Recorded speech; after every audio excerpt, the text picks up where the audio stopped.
up, guys? This is Tim with Nick. What's up? We're here to do another top 5 with Tim. Top 5. Come on, man, you got like some energy. Pumped up. You're gonna be famous because of this. So, this will probably be episode 5 or 6, somewhere in there. I don't know. Christmas has messed things up, but we are going to change it up a little bit. We've done top 5 board games for the last couple episodes. Today, Nick had a good idea. We're gonna do top 5 coolest models For Warhammer.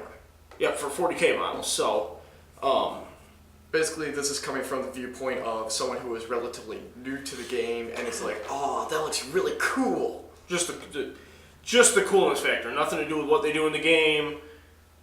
Nick, I think you only play 2 of these models. Yeah. Should have put a Helldrake on there, but spoiler alert. Screw the chaos. All right. So, what's your number 5? Alright, so my number 5 model is actually the first model that I saw when I first came to the store. It is the Tyrannid Trigon, which, kind of hard to see, but this is one of Dakota's models, and I actually saw him when he was first working on this thing. And the Tyrannids, they just remind me so much of like Alien from like Alien vs. Predator. That thing could just like shred you to pieces and just like eat your face off. The sad thing is this model's terrible right now. Yeah. It's so useless, but it's such a cool model. It really is a sweet model. I'm a bug person. That's terrible. Okay, so this is number 5. Now, the number 4 model that I chose, kind of arguably is the biggest physical model that we brought. It is the Talnar. The Supremacy Armor.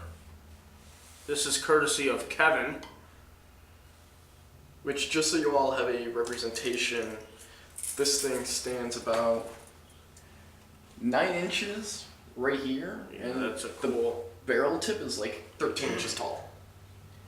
This may be the epitome of broken from a game balance standpoint, but it is a great model, and it's quite hefty. Also, it's quite the heavy model here. So it's forgeable. Yeah, so. but there's guns everywhere. It's a great model. So that's number 4. What do you got for number 3? Number 3, we unfortunately do not have the model here because Ted's not just here. pick up an invisible one. But our number 3 model is. Okay, the number 3 model. Oh man, that's a good looking model. I know, right? No, Painted it. The number 3 pick is the Eldar Wraith Knight, which is the big model, the knight-sized model that Eldar puts out. It's probably close to the height of this, just doesn't have the girth of the Talnar, but the Wraith Knight stands, I would say 9 or 10 inches tall. Something like that. It's pretty tall. It's a great model. Unfortunately, we don't have even the box in the store to show you right now, so. Yeah, it's unfortunate. So that's number 3. Now, the number 2 2 is not any specific model in particular, but I do have a representation of one. So, the number 2 pick is actually represented by the Imperial Knight Crusader, but it is actually all of the Battle Titans. Not just the Imperial Knights. I'm talking the Warhound Scout, the Reaver Battle Titan. Oh, I got you. Anything in this mold that's got that's the Titan class or Knight class? Yeah. Basically, any of the Battle Titans that are representation of the Omnissiah. Yeah, those are.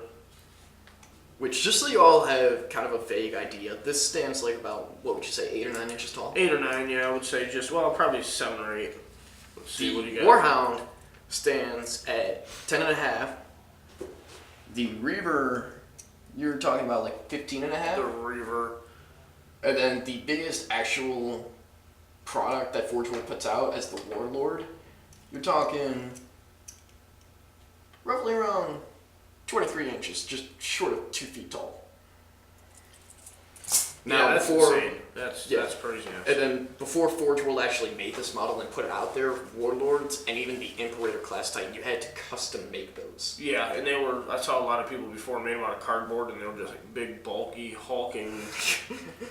It's a great model. I mean, the models really are. Oh yeah, awesome. They are really cool. Like, and the reason I like the big robots is because I was a big fan of like Gundam growing up. Oh yeah, is this a twin-linked heavy stubber on this? That is a twin-link Icarus. Ugh. All right, so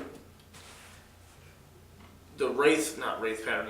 That's here. This is the Wraith right here. Yeah, the Wraith Knight. The Knight and Titan class walkers are number 2. Now for number 1.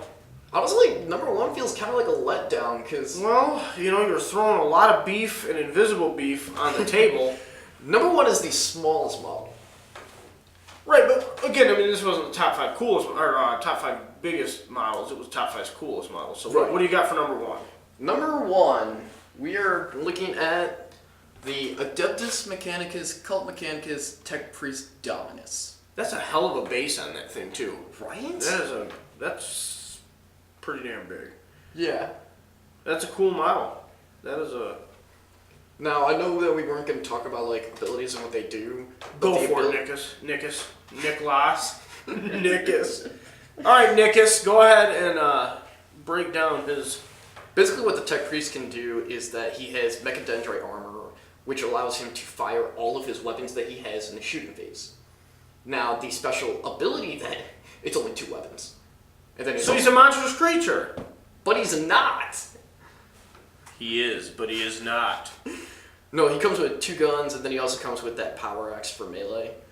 But what really makes him special is the special ability that the Tech Priest has, which is called Mastery of Machines.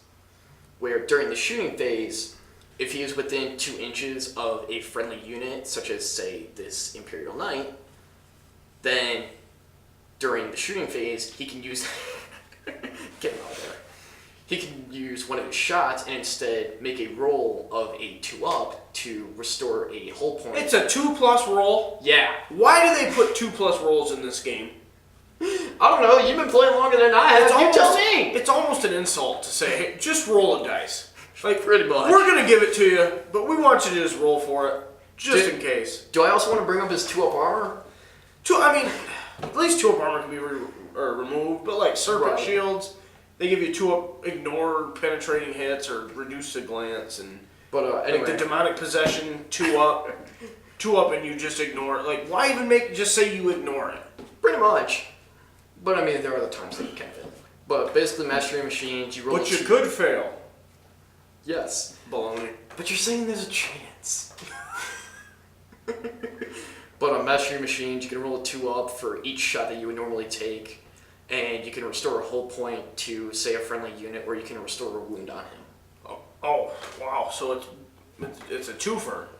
Yeah. It can heal wounds or restore hull points, huh?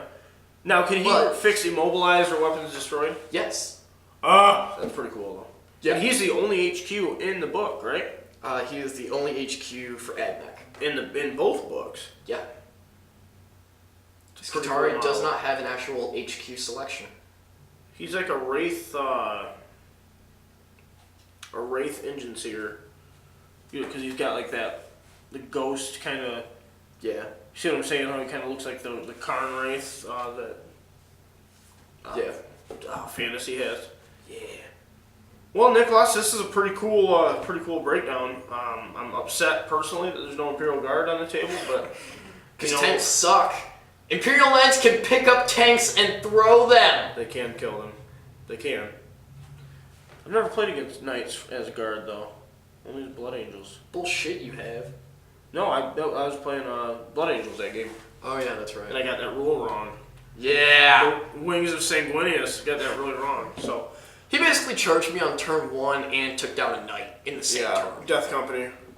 I didn't know that. I should have known anything that modifies your movement usually. But anyway, that's neither here nor there.